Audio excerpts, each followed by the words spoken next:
Dans ce cours SU2, qui a comme thème l'aide à la décision clinique, nous allons nous pencher sur un nombre de modules logiciels qui vont permettre le suivant. Un système d'aide à la décision médicale ou à la décision clinique, donc ce module logiciel, est un système qui devra fournir aux cliniciens, en temps et lieu utile, les informations décrivant la situation clinique d'un patient, ainsi que les connaissances appropriées à cette situation, correctement filtrées et présentées afin d'améliorer la qualité des soins et la santé des patients. Alors, on va zoomer sur quelques termes qui se trouvent dans cette définition.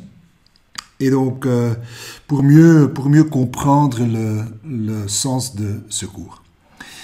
Premièrement, on veut servir avec les modules d'aide à la décision clinique le personnel soignant. Donc, quand on voit ici « aux cliniciens », ça veut dire qu'on vise le personnel soignant et donc ce n'est pas en premier lieu le personnel administratif ou financier ou autre personnel d'appui dans les structures de soins. Un deuxième terme, c'est en temps et lieu utile. Ça veut dire qu'on va essayer de fournir de l'aide à la décision au moment où le clinicien en a besoin et au moment où cette connaissance ou cette aide peut avoir un impact sur le processus de prise en charge du patient. On vise donc pas tellement des modules qui vont pouvoir faire des évaluations ou des validations a posteriori, mais plutôt des modules qui permettent d'intervenir dans la prise en charge du patient et donc qui peuvent avoir un impact sur la qualité des soins qui sont fournis aux patients. Un autre élément important, c'est qu'on va décrire la situation clinique d'un patient. Non seulement on va décrire la situation clinique, mais également des connaissances. On va ajouter des connaissances à cette situation clinique. La situation clinique, ce sont des données qui viennent du patient. C'est quelque chose avec lequel le patient il se présente. Et puis, on va lier à cette information des connaissances médicales, des connaissances qui sont pertinentes dans le cas précis. Et donc la combinaison des signes, des symptômes, des plaintes, de toutes sortes d'informations techniques ou médicales qu'on obtient pour le patient, la combinaison avec la science, avec les connaissances, ça va nous permettre de donner des conseils, d'essayer de pouvoir guider le professionnel de santé dans la prise en charge. Mais évidemment, ce n'est pas le but de fournir tout ce qu'on connaît sur les symptômes et les pathologies avec lesquelles un patient se présente. Si avec un logiciel d'aide à la décision, on va offrir aux cliniciens une encyclopédie de 2000 pages, ça ne servira à rien. Donc il sera très très important de correctement filtrer les informations pour seulement présenter les informations qui sont pertinentes et qui sont importantes dans le cas précis. Et les présenter d'une façon que ces informations soient digérables par le clinicien. Donc si je veux présenter des informations à un infirmier ou à un médecin généraliste ou bien à un professeur spécialisé dans l'un ou l'autre aspect de la médecine, la présentation de ces informations risque d'être différente selon les compétences, selon la spécialité du clinicien qui va utiliser le logiciel. Et puis je finis avec l'objectif de cette aide à la décision clinique. Donc l'objectif principal, c'est de pouvoir améliorer la qualité des soins et donc l'état de santé des patients. Donc l'objectif, ce n'est pas la gestion de la structure de soins, ce n'est pas l'organisation du système de santé. Quand on dit aide à la décision clinique, on se focalise sur la qualité des soins qui sont offerts aux patients. Un premier module que nous allons étudier dans le cadre de ce cours SU2, aide à la décision clinique, sont les stratégies plainte-traitement. Donc les stratégies plainte-traitement sont en fait des ordinogrammes qui ont été développés au Burundi. Et originalement, ça avait été développé sous forme d'un document, un document papier. Et ce sont en fait des arbres de décision où chaque fois, sur base d'une plainte principale, par exemple, ici, diarrhée chez l'adulte, on va poser un nombre de questions au clinicien, à l'utilisateur de ce module ou de ces stratégies plainte-traitement, et sur base des réponses qui sont fournies, on va conduire l'utilisateur à un traitement ou à une prise en charge ou bien à une référence d'un patient vers un autre niveau de la pyramide sanitaire. Et par exemple, ici, on pose la question, est-ce qu'il y a question d'une déshydratation sévère avec un pouls au-dessus de 100 par minute ou avec une tension maximale qui descend en dessous de 9 cm mercure. Est-ce qu'il y a des muqueuses buccales qui sont très sèches? Est-ce que le patient n'arrive plus à boire, etc. Si on a un oui à ces questions, ben voilà, on lui dit il faut garder le patient en observation pendant 6 heures. On va guider l'utilisateur pour consulter la fiche technique réhydratation choléra et il faut essayer de faire boire le patient une solution de réhydratation orale. Et puis si ça va pas mieux, on va référer le patient en urgence avec une perfusion. Et chaque fois, à la fin d'une stratégie plainte-traitement, si on a suivi une certaine piste et on arrive à un point final, ce qu'on appelle un point de sortie de cette stratégie, on va avoir un code qui est fourni. Donc un code de sortie qui n'est pas tellement un diagnostic, mais qui est plutôt un code qui identifie une prise en charge qui a été le résultat d'un nombre d'étapes qui sont basées sur une plainte principale, une plainte d'entrée. Donc on a une plainte d'entrée, on a différentes étapes intermédiaires et selon les différentes étapes qu'on a parcourues, on va avoir un code de sortie. Évidemment, les différents symptômes ou plaintes principales qui sont traitées ici vont évidemment nous aider à prendre en charge un certain nombre de pathologies qui sont importantes, qu'on peut traiter à un certain niveau de la pyramide sanitaire. Et donc ici, je vois par exemple pour la diarrhée, ben voilà, il faut penser à des infections intestinales, dysenterie, amibiase, etc., la choléra ou une toxi-infection alimentaire, etc. Ce qui est assez important, c'est que une stratégie ou une stratégie plainte-traitement peut être plus importante qu'une autre. Donc, par exemple, si je vais essayer de prendre quelque chose comme... voilà, d'abord une douleur dans la région épigastrique. Si j'ai dit, voilà, ça c'est le symptôme avec lequel je voudrais démarrer ma stratégie plainte-traitement, peut-être qu'il y a d'autres éléments que j'ai pas noté ou que j'ai oublié de demander et qui peuvent être plus importants, qui peuvent être des points d'entrée plus importants pour d'autres stratégies plainte-traitement. Et donc, il y a une sorte de hiérarchie ou des différentes priorités entre toutes les stratégies plainte-traitement qui ont été définies dans ce document.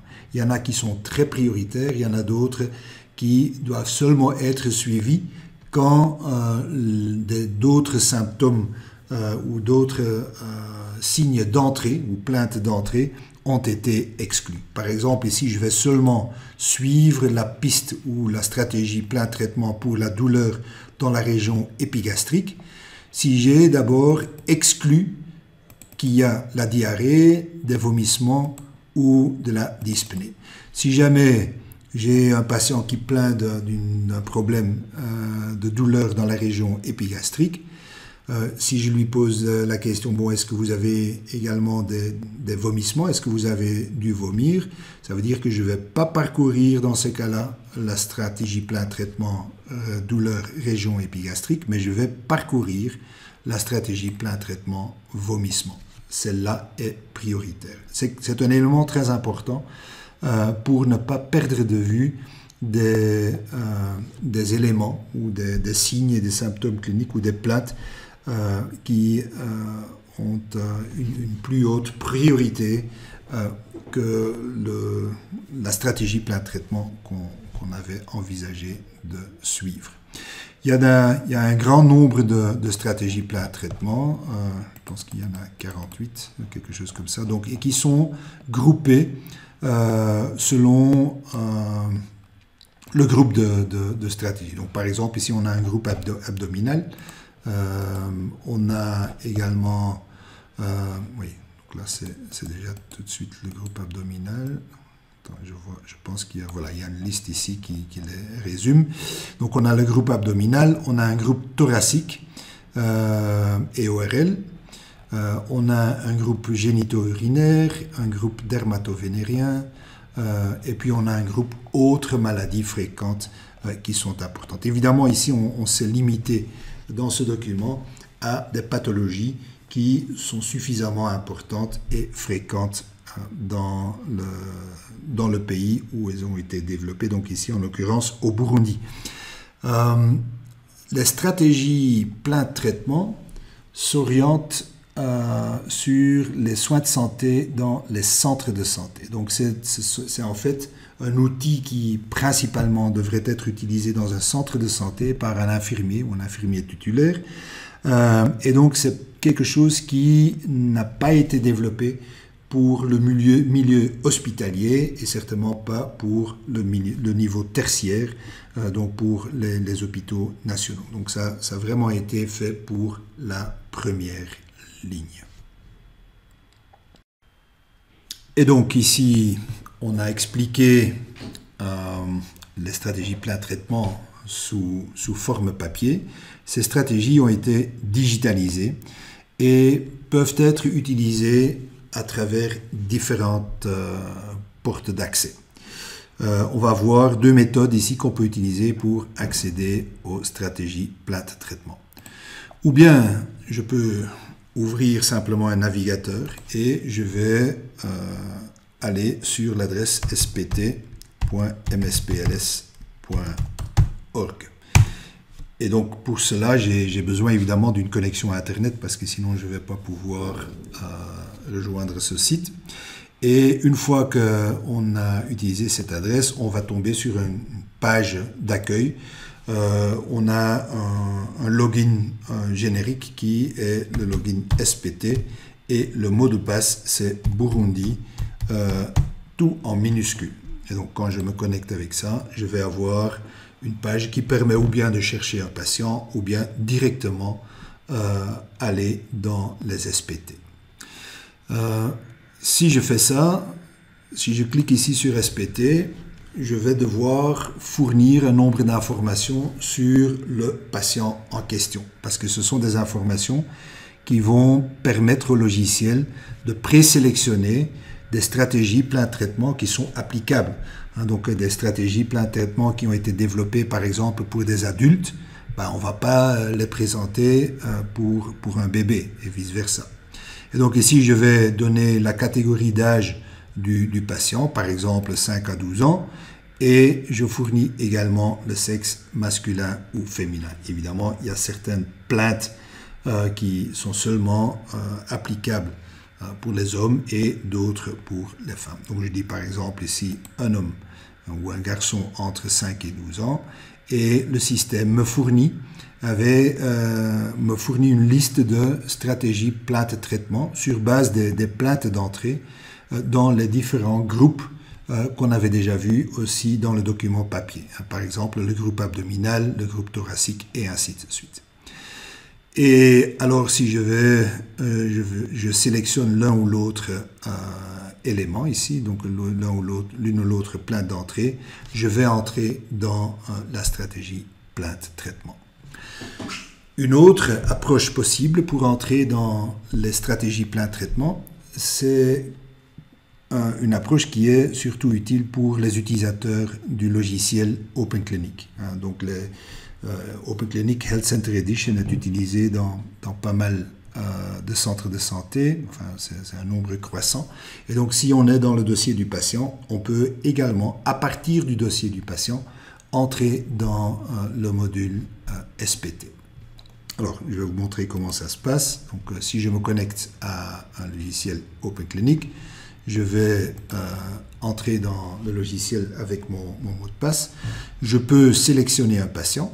J'ai par exemple ici le patient test, pour lesquels j'ai déjà un nombre d'informations, donc la date de naissance, le sexe, etc. Et ensuite, j'ai la possibilité de cliquer ici sur l'icône interface mobile. Si je clique sur interface mobile, je vais entrer dans une fenêtre. Donc, on voit déjà que c'est très similaire à ce qu'on avait avant avec l'interface SPT. Et donc là, le système me sélectionne déjà le patient que j'avais dans OpenClinic. Et si je vais tout à fait en bas, je vois qu'il y a une option SPT. Donc, si là, je vais cliquer sur SPT, oui, donc ça, c'est pas important, il va automatiquement déjà sélectionner le patient en question et il va utiliser la date de naissance et le sexe du patient pour déjà présélectionner les plaintes ou les plaintes d'entrée, oui, qui sont applicables. Le système va forcer en fait d'utiliser les données du patient parce qu'ici, si j'ai dit non, je veux quand même avoir les plaintes ou les stratégies plainte-traitement pour quelqu'un de moins de 12 mois, si je sélectionne, le système va le refuser, il va rester bloqué sur l'âge et le sexe du patient qui a été sélectionné. Donc ça, c'est différent de l'approche où on ne passe pas par OpenClinic, on ne passe pas par un dossier patient, mais où on va directement dans les stratégies plainte-traitement. Une fois qu'on est dedans, donc ici j'ai un adulte, une femme adulte, je vais pouvoir sélectionner une plainte principale. Et par exemple, si je dis ici, voilà, j'ai un problème de douleur au bas-ventre ou douleur épigastrique. Je prends cet exemple-là. Donc, je clique sur douleur épigastrique. Le système va me dire, avant de continuer avec cette stratégie douleur dans la région épigastrique, il y a un nombre de signes qu'il faut d'abord exclure. Parce que si vous n'allez pas exclure ces signes, vous allez peut-être suivre une stratégie qui a une priorité inférieure à une de ces trois stratégies-là. Donc si je dis non, c'est exclu, donc il n'y a pas de diarrhée, mais il y a présence de vomissement et il n'y a pas de dyspnée. Si je vais sauvegarder ici, le système va automatiquement basculer dans la stratégie vomissement parce que ce symptôme-là était plus important. Et également pour les stratégies vomissement, il y en a d'autres qui sont encore prioritaires. Est-ce qu'il y a de l'ictère? Non, je dis non, il n'y a pas d'ictère, il n'y a pas de céphalée et il n'y a pas de fièvre isolée. Donc je vais exclure ces stratégies. Une fois que j'ai exclu toutes les stratégies qui sont prioritaires par rapport à la stratégie vomissement, je sauvegarde. Je vais en fait entrer automatiquement dans la stratégie plainte-traitement. Et quand j'ouvre cette stratégie, sur la première page, le système m'avertit également à quelle pathologie je devrais penser dans le cas de vomissement. Et en fait, il va me demander des informations complémentaires. Est-ce que, par exemple, le patient, il vomit du sang? Je peux dire oui ou non. Par exemple, je vais dire ici non. Est-ce qu'il y a arrêt de matière fécale ou gaz? Je dis non, il n'y a pas. Est-ce que la fréquence cardiaque est plus rapide que 100 par minute? Je dis oui, il y a une tachycardie.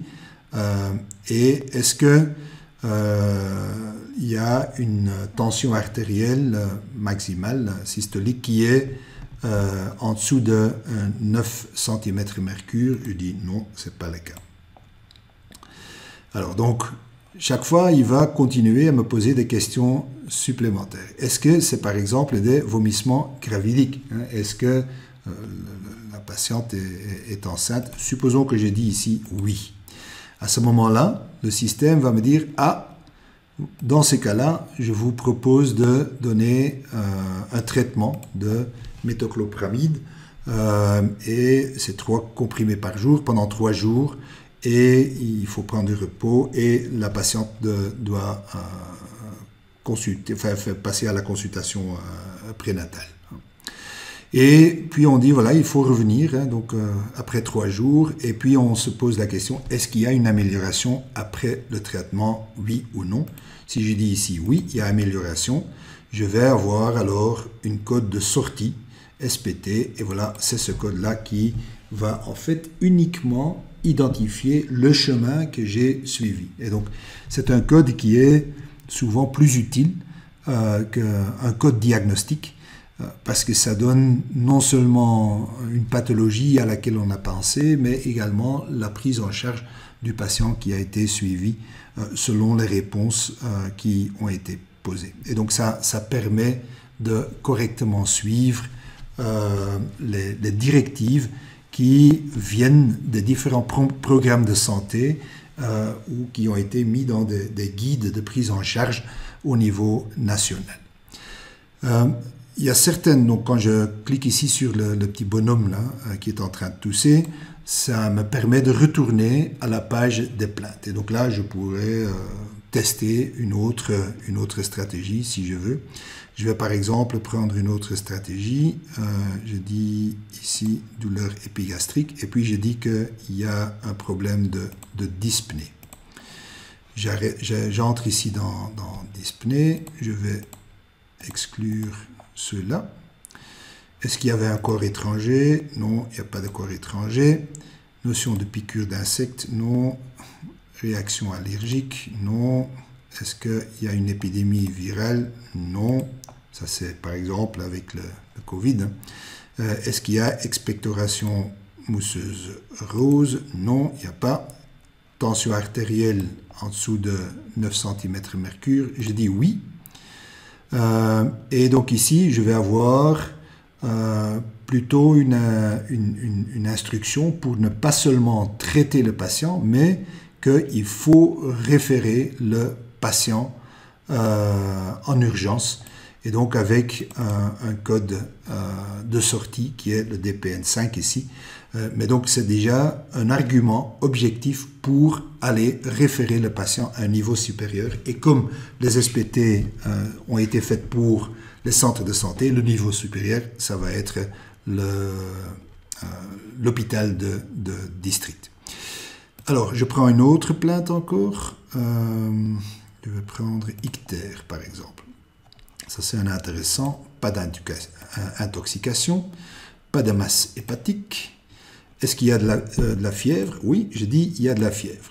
Là, je vois que non seulement on me donne des instructions pour donner un traitement de démarrage, mais ici, il y a également l'instruction d'aller consulter la fiche technique du paludisme.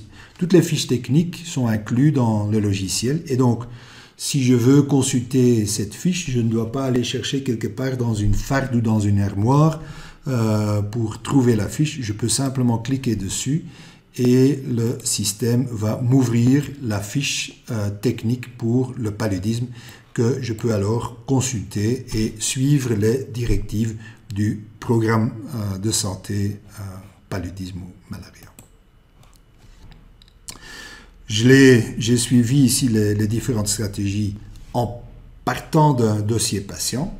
Donc si à ce moment-là, bon, j'ai pris les décisions, je sais ce que je veux faire, je peux alors retourner avec la petite maison ici à la première page et j'ai toujours la possibilité de revenir à l'interface de bureau du patient une fois que j'ai fini avec ma fiche de traitement.